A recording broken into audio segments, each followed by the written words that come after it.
Hello friends, the school of સાયન્સના video લેક્ચર્સમાં આપ સર્વે મિત્રોનું હાર્દિક સ્વાગત છે। હું છું ગુંજન ચાપાણી અને મિત્રો આજે આપણે વાત કરીશું અજૈવિક પરિબળો। અજૈવિક પરિબળોની અંદર મિત્રો આપણે એક ટોપિક જે છે એ બાકી રાખ્યો હતો। અજૈવિક પરિબળોની અંદર પાણી,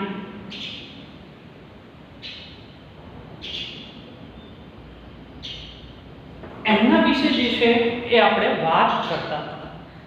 આની અંદર આપણે એક ટોપિક એટલે કે આશ્રુતિ નિયમ જે છે એ બાકી રાખ્યો। હવે મિત્રો પ્રથમ આશ્રુતિ નિયમન કોને કહેવાય એના માટે તમારે સમજવી પડે આશ્રુતિની વ્યાખ્યા। હવે પ્રથમ જે છે આપણે આશ્રુતિની વ્યાખ્યા જોઈએ। આશ્રુતિની વ્યાખ્યા તો જોઈએ તો એની અંદર વાત કરીએ તો આશ્રુતિની વ્યાખ્યા છે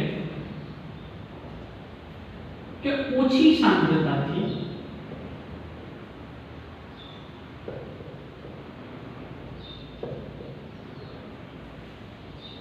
વધુ સાંદ્રતા તરફ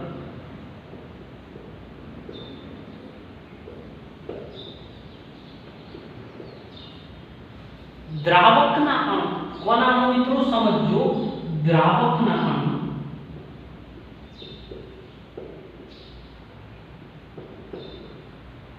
ગતિ કરી જાય છે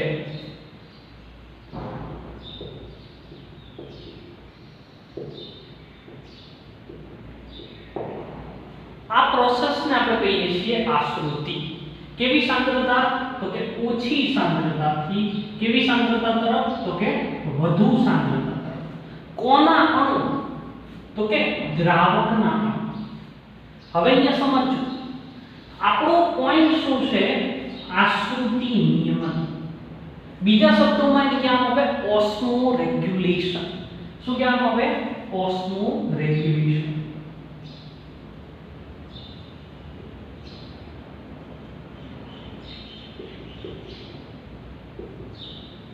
હવે એની અંદર જો આપણે સૌપ્રથમ મિત્રો વાત કરીએ તો આપણે મોટે ભાગે પાણીની અંદર વસવાટ કરનારા સજીવોની અંદર બે પ્રકારના સજીવો છે। એક સજીવો જેને આપણે કહીએ છીએ દરિયાઈ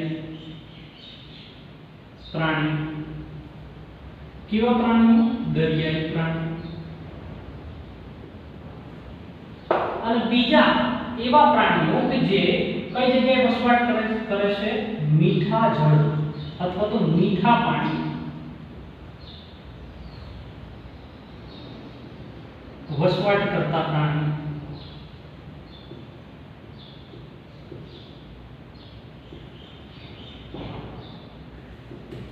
હવે મિત્રો આપણે આગળ વાત કરીએ દરિયાઈ પ્રાણીની અંદર। આપણે દરિયાની જો સાંદ્રતાની વાત કરીએ તો પહેલી વસ્તુ કે જે દરિયો છે, જે સમુદ્ર છે, એના પાણીની સાંદ્રતા કેવી છે?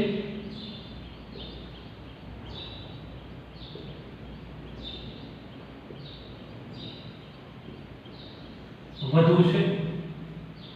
કેવી છે? વધુ છે। આવા પાણીને આપણે કેવું કહીએ? હાઇપરટોનિક। કેવું કહીએ? હાઇપરટોનિક। હાઇપર એટલે કે વધુ સાંદ્રતા ધરાવતું હોય એવું પાણી એને આપણે કહીએ હાઇપરટોનિક અથવા તો હાઇપરટોનિક સોલ્યુશન। હવે અહીંયા સમજીએ કે દરિયાના પાણીની સાંદ્રતા કેવી છે? વધુ છે, હાઇપરટોનિક છે। એની સરખામણીએ પ્રાણી છે, જે એનિમલ છે, એનું જે દેહ જળ છે, દેહ એટલે કે એમનું શરીર, એમના શરીરના જળની સાંદ્રતા કેવી છે? દરિયાના પાણીની સાંદ્રતાની સરખામણી કેવી છે? એ ઓછી છે। કેવી છે? ઓછી છે।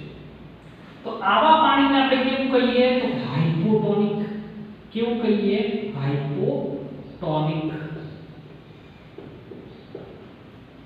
બરાબર। હવે વાત કરીએ ફોર ધ એક્ઝામ્પલ એક માછલી છે।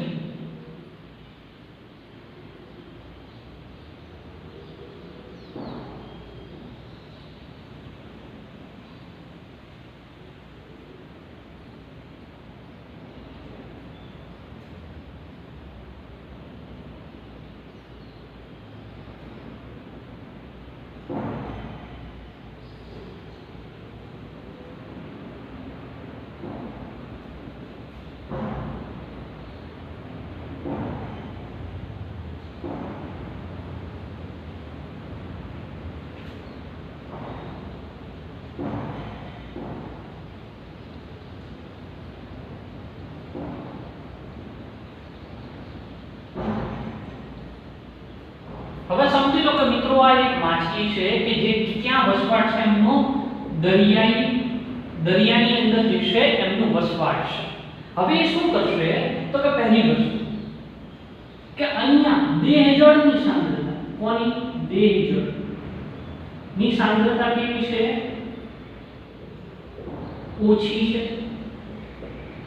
કેવી છે મિત્રો? ઓછી છે. હવે અહીંયા બહારનું દ્રાવણ કેવું છે તો કે વધુ સાંદ્રતા ધરાવતું. કેવી સાંદ્રતા તો કે વધુ સાંદ્રતા ધરાવતું. કમ્પ્લીટ મિત્રો. હવે શું થશે? આકૃતિની ઘટના તમે જુઓ. ક્યાંથી? ઓછી સાંદ્રતાથી કઈ સાંદ્રતા તરફ? વધુ સાંદ્રતા તરફ. એટલે હવે શું થશે તો જુઓ, અહીંયા સાંદ્રતા ઓછી છે એટલે એ પાણી ગુમાવશે. શું થશે તો કે પાણી ગુમાવશે. કોણ પાણી ગુમાવશે તો કે દરિયાઈ પ્રાણીઓ જે છે એ પાણી ગુમાવશે. કઈ ઘટના? પાણી ગુમાવવાની.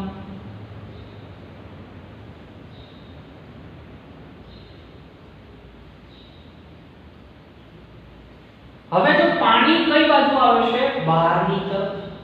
એટલે મિત્રો આ ઘટનાને આપણે શું કહીએ? આ ઘટના અહીંયા જે થાય દરિયાઈ પ્રાણીઓમાં એ ઘટના બહાર, પાણી કઈ બાજુ આવે છે? બહારની તરફ. અથવા તો દેહ જળ ક્યાં આવે છે? બહારની તરફ. તો આ ઘટનાને આપણે કહીએ બહિરાશ્રુતિ. ઓકે. હવે પહેલી વસ્તુ, અહીંયા વારંવાર પાણી બહારની તરફ ત્યાગ કરવામાં આવતું હોવાને કારણે અંદર જે છે એક ક્ષારનું પ્રમાણ અથવા તો જે પાણીનું પ્રમાણ ઘટશે. એવી પરિસ્થિતિમાં શું થશે કે દરિયાઈ પ્રાણીઓ, કેવા પ્રાણીઓ? દરિયાઈ પ્રાણીઓ વારંવાર પાણી પીવે છે, જેનાથી દેહજળની સાંદ્રતા મેન્ટેન થાય. દેહજળની સાંદ્રતા જે છે એ યોગ્ય રહે. બરાબર મિત્રો? કમ્પ્લીટ. હવે વાત કરીશું આપણે મીઠા પાણીની અંદર વસવાટ કરવાવાળા સજીવો વિશે. હવે પહેલી વસ્તુ આપણે વાત કરીએ,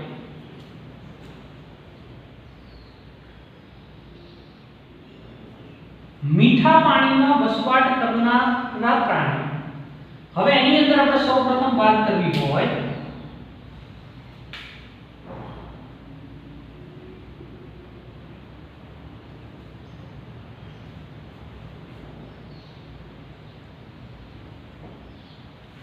એની અંદર સૌપ્રથમ મિત્રો આપણે વાત કરીએ મીઠા પાણીની અંદર જે પણ કઈ સજીવો વસવાટ કરે છે એમાં મીઠા પાણીની સાંદ્રતા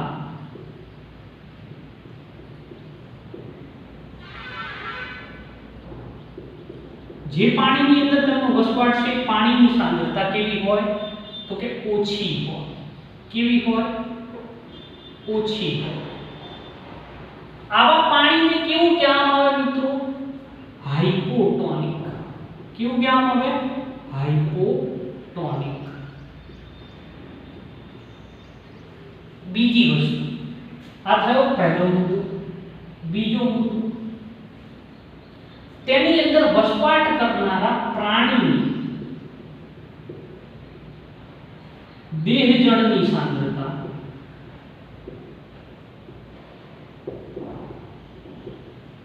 કેવી હોય તો કે વધુ હોય. કેવી હશે? વધુ હશે. તો એને કેવું કહેવામાં આવે તો કે હાઇપરટોનિક.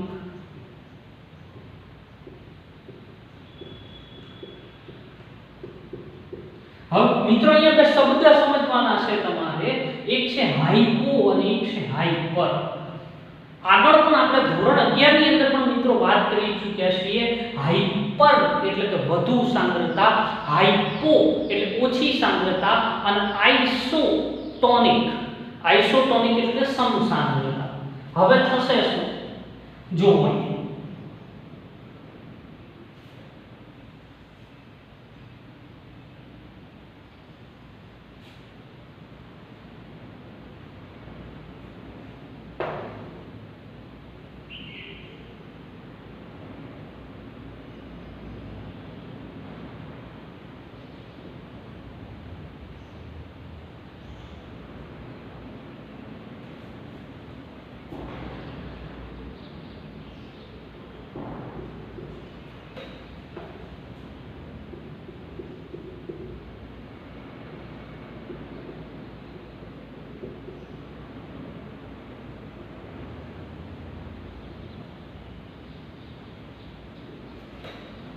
હવે મિત્રો આ જે છે એ માછલી છે જેમનો વસવાટ કયા પાણીમાં છે?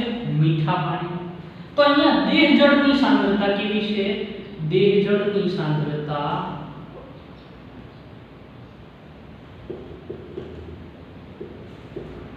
વધુ છે. બહારના પાણીની સાંદ્રતા કેવી છે? ઓછી છે. હવે અહીંયા કઈ ઘટના થશે તો કે જે બહારનું જે પાણી છે એ શરીરની અંદર દાખલ થશે. અહીંયા તમે જોઈ શકો આ બહારનું પાણી ક્યાં દાખલ થાય?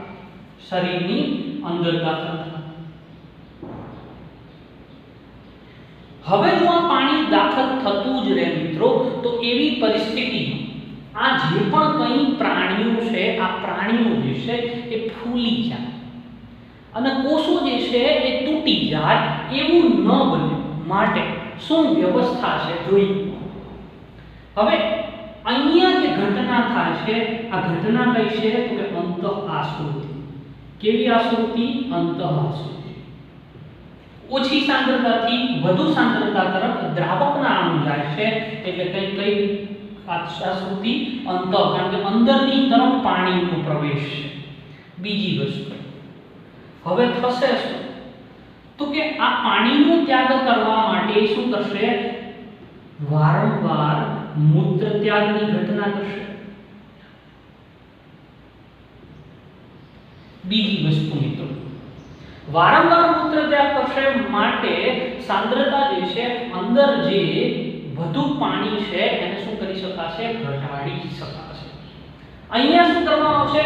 વારંવાર પાણી પીવામાં આવશે. કઈ જગ્યાએ તો કે દરિયાઈ પ્રાણી. અહીંયા શું કરવામાં આવશે તો કે પાણીનો નિકાલ માટે શું કરવામાં આવશે? વારંવાર જે છે એ મૂત્ર ત્યાગની ઘટના જે છે એ મિત્રો કરવામાં આવશે. તો આ વાત થઈ પાણીની અંદર રહેનારા સજીવોની અંદર આશ્રુતિનું નિયમન જે છે એ કઈ રીતે થાય એમના વિશેની આ વાત થઈ. બીજી વસ્તુ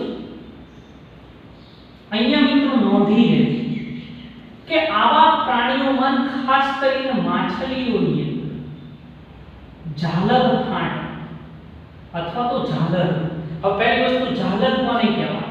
આ જે રચના છે મિત્રો એને કહેવામાં આવે ઝાલર ફાંટ. આ ઝાલરની અંદર ક્લોરીન કોષો આવેલા છે. ક્લોરીન કોષો આવેલા છે. તે ક્ષારોન કોનો? ક્ષારોન મેન્ટેન કરે છે અને એની મદદથી એમની દેહજળની જે સાંદ્રતા છે એ મેન્ટેન થાય છે. એ સિવાયની આ બધી વસ્તુ છે નીટ માટે અગત્યનું છે. એક એક વસ્તુમાંથી જે છે એ એમસીક્યુ બનાવી શકાય છે, એ સ્ટ્રક્ચર કરી શકાય છે. માટે આ વસ્તુ જે છે એ મિત્રો નોંધી લેજો. અને બીજી વસ્તુ એક ફર્સ્ટ ક્લાસ બુક બનાવજો કે જેની મદદથી જ્યારે પણ આપણે રીડિંગ કરવું હોય એવી પરિસ્થિતિમાં જે છે આપણને કામ લાગી શકે. તો જુઓ મિત્રો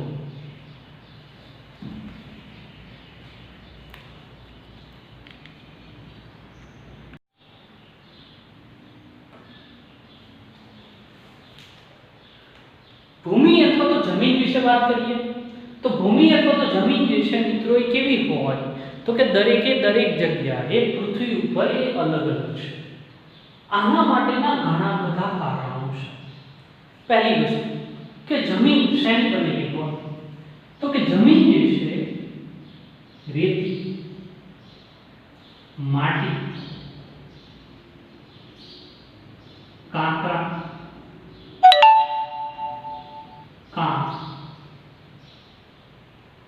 આ મુખ્ય વસ્તુ છે કે જે જમીનનો બંધારણીય એકમ છે. કેવો એકમ છે તો કે બંધારણીય એકમ છે. આ બંધારણની અંદર જે છે એ ખૂબ જ અગત્યના છે. હવે દરેક જમીનમાં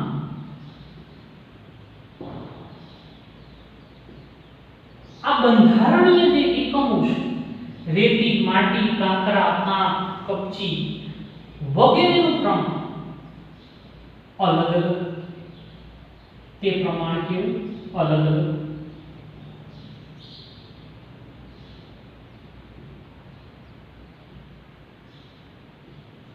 બીજી વસ્તુ આ પ્રમાણ તો અલગ જ છે, એ આપણને ખ્યાલ જ છે. એની સાથે સાથે વાત કરીએ મિત્રો તો દરેક ક્ષેત્રની આબોહવા અલગ છે. ક્ષેત્રીય આબોહવા કેવી હોય? અલગ છે. આ ક્ષેત્રીય આબોહવા જે છે એ પણ અસર કરે છે જમીન ઉપર. કઈ રીતે? સમજો, દાખલા તરીકે કોઈ એક પ્રદેશની અંદર ખડકો આવેલા છે. આ ખડકો ઉપર વારંવાર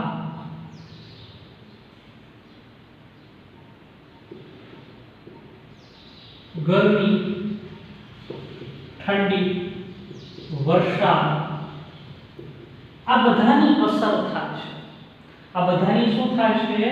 તો કે અસર થાય છે. આ અસરને કારણે એમનું શું થાય મિત્રો? ક્ષયન થાય. શું થાય? ક્ષયન થાય. આ ક્ષયન થઈને એ શું થાય? તો કે તૂટે. અને એમાંથી જે છે એ જમીનનું નિર્માણ થાય.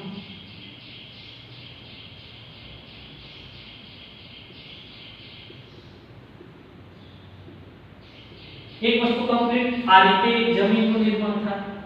બીજું, દરિયા કિનારે વસવાટ કરતા અથવા તો દરિયામાં વસવાટ કરતા જે સજીવો છે એમના મૃત્યુને કારણે, દાખલા તરીકે મૃદુકાયની અંદર શંખ, છીપલા આ જે પણ કઈ વસ્તુ છે એ જ્યારે નાશ થાય, મૃત્યુ થાય એટલે એમનું બહારનું જે કવચ છે એ કવચ તૂટે. એ કવચને કારણે રેતીનું નિર્માણ થાય. તમે જોયું હશે સમુદ્ર કિનારે આ પ્રક્રિયા, આ પ્રોસેસ જે છે એ જોઈએ છે. એ ધીમે ધીમે જે છે ક્ષય પામે અને ક્ષયન થઈને જે છે આખી જમીનનું જે છે રેતીનું આ રીતે જે છે એ નિર્માણ જે છે મિત્રો થતું હોય.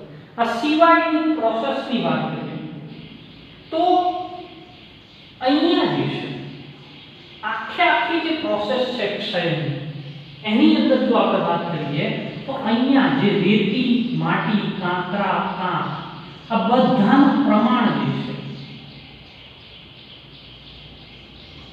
એ દરેક જગ્યાએ અલગ હોય. કેવું હોય? દરેક જગ્યાએ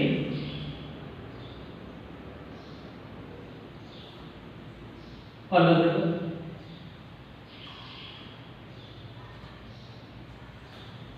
બીજી વસ્તુ, દાખલા તરીકે સમુદ્ર તટ, સમુદ્ર તટ ઉપર અને રણ પ્રદેશ આ બંનેની અંદર કોનું પ્રમાણ વધુ હોય? આની અંદર. હવે એની અંદર વાત કરીએ તો સમુદ્ર તટ અને રણ પ્રદેશમાં કોનું પ્રમાણ વધુ છે? તો કે આ બંને જગ્યાએ જે છે એ રેતીનું પ્રમાણ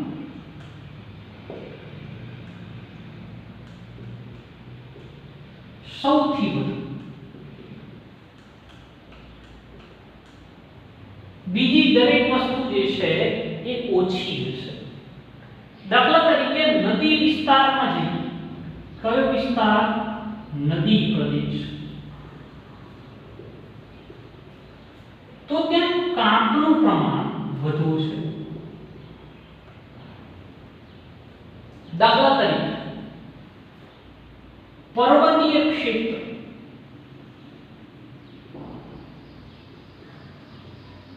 પર્વતીય ક્ષેત્રની અંદર તમે જોશો તો મોટા મોટા પથ્થરો જેની મદદથી પર્વતો બનેલા છે. આ ક્ષેત્ર જે છે એની અંદર જે છે મોટા મોટા પથ્થરોનું પ્રમાણ જે છે વધુ છે.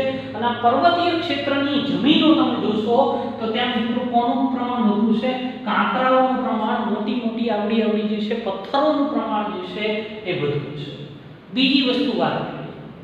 હવે દાખલા તરીકે જે જમીન ચીકણી છે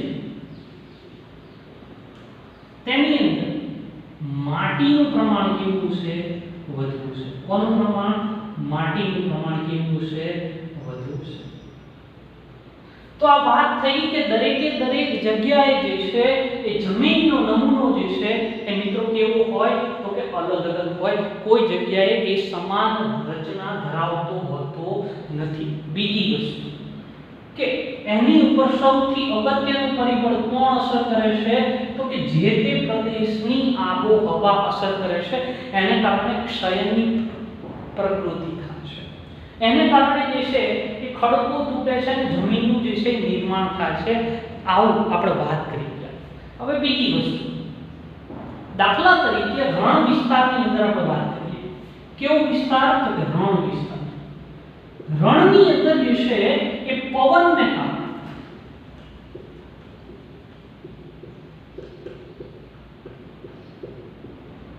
રેતી ઉડીને આવે છે કેવી થાય છે રેતી જે છે એ ઉડીને આવે છે અને રણનો આગળ વિસ્તાર થાય છે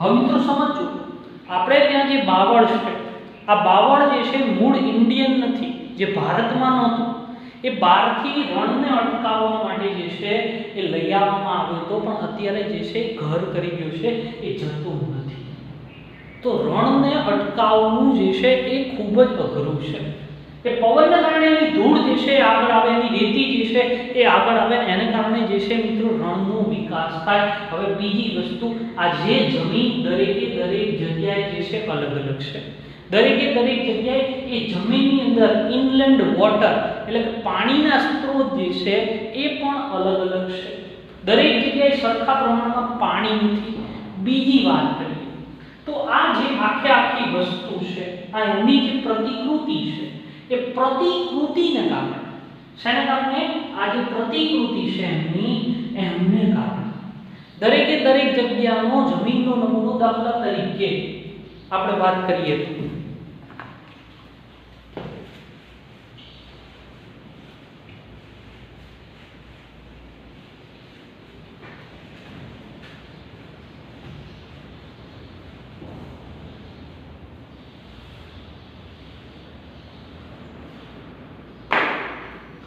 તમે કોઈ જગ્યાએ લાલ જમીન જોઈ છે એની અંદર મિત્રો આયનનું પ્રમાણ વધુ છે કોનું પ્રમાણ આયનનું પ્રમાણ કેવું છે વધુ છે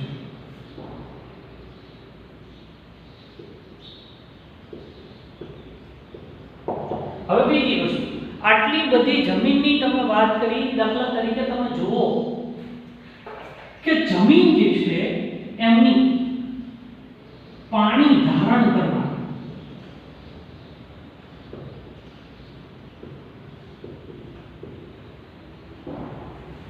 ક્ષમતા પણ કેવી હોય અલગ અલગ હોય એમની ક્ષમતા પણ કેવી અલગ અલગ હવે દાખલા તરીકે આપણે વાત કરીએ કાળી જમીન કેવી જમીન કાળી જમીન મિત્રો મોટે ભાગે જે છે એ કેવી હશે તો કે ખૂબ જ ચીકણી હશે આવી જમીનની અંદર પાણી ને એ શું કરશે પકડી રાખશે માટે એમની જળ ધારણ ક્ષમતા કેવી હોય વધુ હોય જળ ધારણ ક્ષમતા કેવી વધુ હશે જે જગ્યાએ જમીનમાં નીચે પથ્થર હોય નીચે વધુ પ્રમાણમાં પથ્થર હોય બીજી વસ્તુ જે જગ્યાએ રેતીનું પ્રમાણ વધુ હોય જમીનમાં જો રેતીનું પ્રમાણ વધુ હોય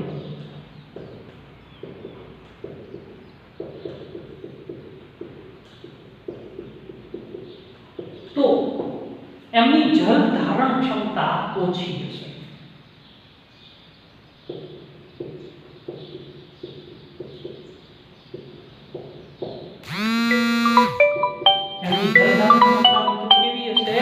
ઓછી હશે આપણે વાત કરીએ કે જે જમીનમાં રેતીનું પ્રમાણ વધુ હોય તો જળ ધારણ ક્ષમતા ઓછી કારણ કે રેતી સાથે પાણી બાઇન્ડિંગ જે છે એ સારી રીતે કરી શકતું નથી જ્યારે જે કાળી ચીકણી માટી છે એમની સાથે એમનું બાઇન્ડિંગ સારું થાય છે એટલે અહીંયા વાત કરીએ તો કાળી જમીનમાં નિતાર શક્તિ ઓછી કેવી વસ્તુ ઓછી નિતાર શક્તિ ઓછી એટલે એ પાણીને પકડી રાખે છે. જ્યારે જે જમીનમાં રેતીનું પ્રમાણ વધુ હોય ત્યાં નિતાર શક્તિ કેવી હશે મિત્રો? વધુ છે. નિતાર શક્તિ એટલે પાણી ટકે નહીં, જમીનમાં અંદર ઉતરી જાય ભૂગર્ભની અંદર, એટલે અહીંયા નિતાર શક્તિ કેવી હશે મિત્રો? વધુ હશે. કોની અંદર? કે જે જમીનમાં રેતીનું પ્રમાણ વધુ હશે ત્યાં. બીજી વાત કરીએ, કયા પ્રકારની જમીન છે એને આપણે શું કહીએ? તો દરેક સ્થળે આ જમીન જે છે એ અલગ અલગ છે. આને આપણે કહીએ ટોપોગ્રાફી. શું કહીએ? ટોપોગ્રાફી. દાખલા તરીકે આપણે જોઈએ તો કોઈ જગ્યાએ રણ છે. દાખલા તરીકે આપણે ગુજરાતનું એક્ઝામ્પલ લઈએ. ગુજરાતમાં તમે જો તો અરવલ્લીની પર્વતમાળા છે, મોડાસાના ક્ષેત્રની અંદર, જૂનાગઢની અંદર ગરવો ગિરનાર છે, કચ્છની અંદર રણ છે. તો આ દરેક જગ્યાએ જમીન જે છે અલગ અલગ પ્રકારની છે. તો આ અલગ અલગ જગ્યાએ જે છે એ કેવા પ્રકારની જમીન છે, એની અંદર કેવા પ્રકારની વનસ્પતિ, આ ટોપોગ્રાફી એટલે કે જે સ્થળ છે એની જે જમીન છે એના ઉપર આધાર રાખે છે કે ત્યાં કેવા પ્રકારના પ્રાણીઓ અને વનસ્પતિઓ જે છે એ વસવાટ કરવાને લાયક છે.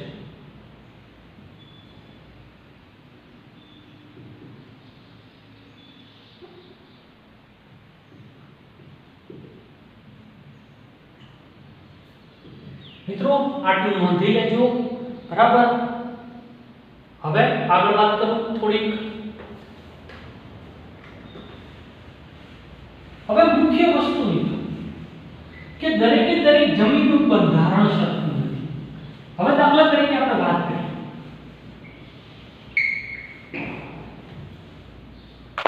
કે જમીન જે છે એની અંદર ખનિજ તત્વો રહેલા છે. આ દરેક જમીનની અંદર ખનિજ તત્વોનું પ્રમાણ અલગ અલગ છે.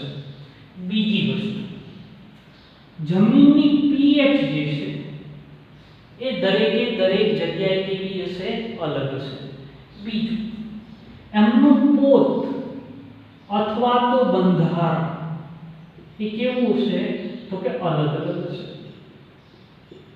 આપણે જે પ્રમાણે વાત કરી ને, રેતીવાળી જમીન, માટીવાળી, કાંકરાવાળી જમીન, અને હજુ જે છે આ વસ્તુ આપણે પ્રેક્ટિકલમાં પણ આવશે. આગળ વાત કરીએ pH.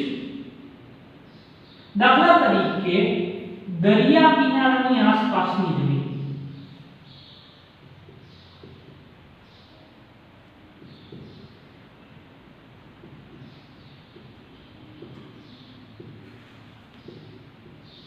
એમાં કોનું પ્રમાણ વધુ? તો કે ક્ષારનું પ્રમાણ વધુ.